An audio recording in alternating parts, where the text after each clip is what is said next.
பொதுவா கல்யாண வீடுகள்ல செய்யற சாம்பார் தனி சுவையோட இருக்கும். அதுல பலவிதமான காய்கறிகளை சேர்த்து சுவையா செஞ்சிருப்பாங்க. அதே சுவையில பாரம்பரிய முறையோட வீட்லயே செஞ்சிருந்தோம்.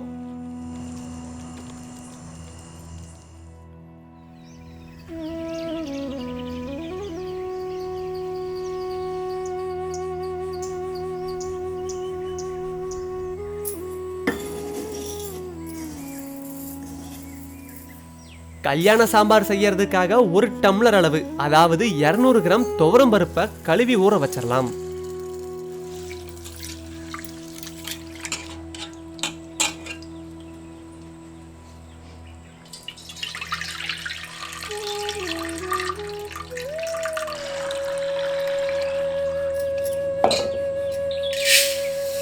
அதே போல சாதத்துக்காக 1 படி அரிசியவும் ஊற வச்சிட்டோம்.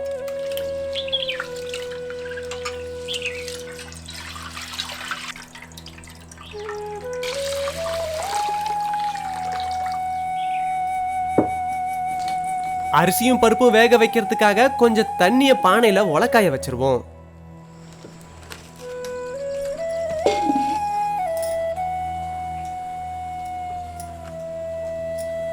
சாம்பார்ல போடுறதுக்காக 4 தக்காளி, 2 முள்ளங்கி, 1 கேரட், கொஞ்சம் அவரைக்காய், அதே அளவுக்கு பீன்ஸ், 2 கத்திரிக்காய், 2 முருங்கைக்காயை எடுத்துக்கிட்டோம்.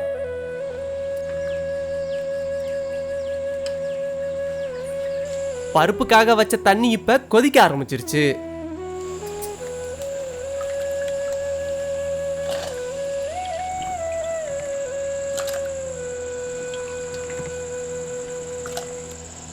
ஊற வச்சிருந்த பருப்பை இப்ப சேர்த்துட்டு 2 தக்காளி, 6 பல்லு பூண்டு, 8 சின்ன வெங்காயம், அரை தேக்கரண்டி சீரகம்,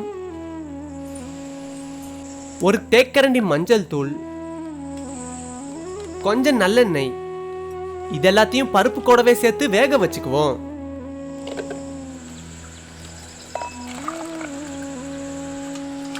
இதே போல அரிசியவும் வேக வச்சுக்கிட்டோம். இப்ப கொஞ்சம் சுடுதண்ணில புளிய ஊற வச்சுட்டு எடுத்து வச்சிருந்த காய்கறிகளை நறுக்கி எடுத்துப்போம்.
சாப்பாடு இப்ப நல்லா வெந்துருச்சு. வடிச்சு எடுத்துடலாம்.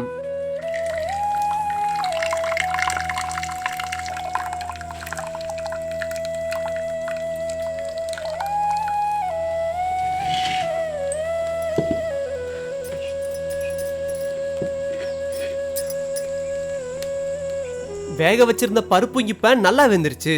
பருப்புல இருக்க தண்ணியை வடிச்சிட்டு கொஞ்சம் உப்பு சேர்த்து பருப்பை கடைய ஆரம்பிச்சிருவோம்.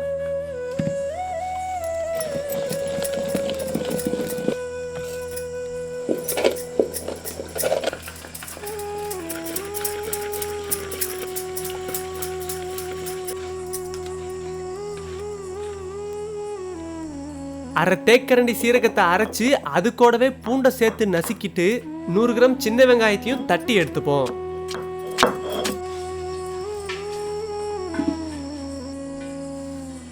இப்ப சாம்பார் வைக்கிறதுக்காக கொஞ்சம் எண்ணெயை ஊற்றி கடுகு சேர்த்துருவோம். இப்ப தட்டி எடுத்துக்கிட்ட சீரக பூண்டையும் கடுகு பொரிஞ்சதும் சேர்த்துப்போம்.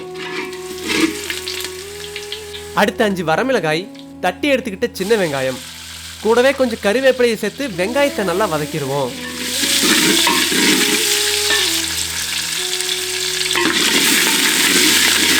வெங்காயம் நல்லா வதங்கினதும் இப்ப 2 தக்காளியை நறுக்கி சேர்த்துப்போம்.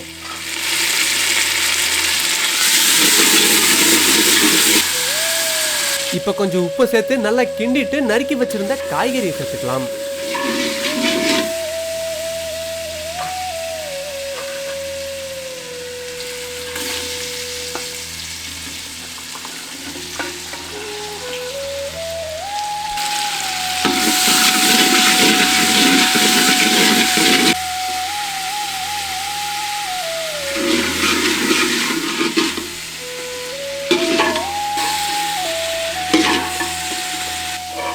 இப்ப பருப்புல இருந்து வடிச்ச தண்ணியை ஊத்தி காய்கறியை நல்லா வேக வச்சிருவோம்.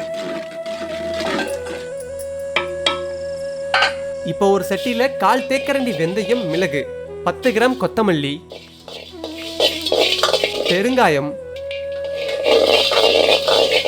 10 கிராம் மிளகாய், கொஞ்சம் கறிவேப்பிலை இதெல்லாம் சேர்த்து நல்லா வறுத்து அம்மியில வச்சு அரைச்சு எடுத்துப்போம்.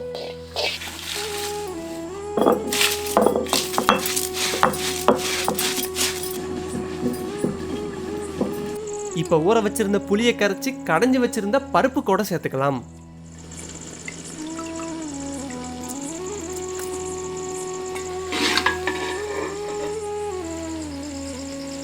இப்ப காய்கறி ஓரளவுக்கு வெந்துருச்சு. கடைஞ்சி வச்சிருந்த பருப்பையும் சேர்த்து நல்லா வேக வச்சிடலாம். கூடவே குழம்புக்கு தேவையான அளவு தண்ணியை ஊத்தி கொதிக்க வச்சிடலாம். இப்ப அரைச்சு வச்சிருந்த மசாலால ஒரே ஒரு தேக்கரண்டி மட்டும் சேர்த்துக்கிட்டோம். கடைசியா கொஞ்சம் மஞ்சத்தூளை சேர்த்து கொதிக்க வச்சு கொத்தமல்லி இலையை தூவி இறக்கிடலாம்.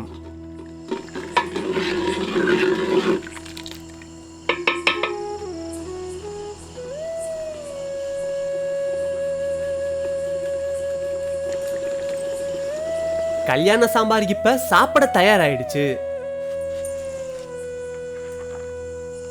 இந்த சாம்பாரை சாதத்துக்கூட சேர்த்து சாப்பிட அவ்வளவு நிறைவா இருந்தது.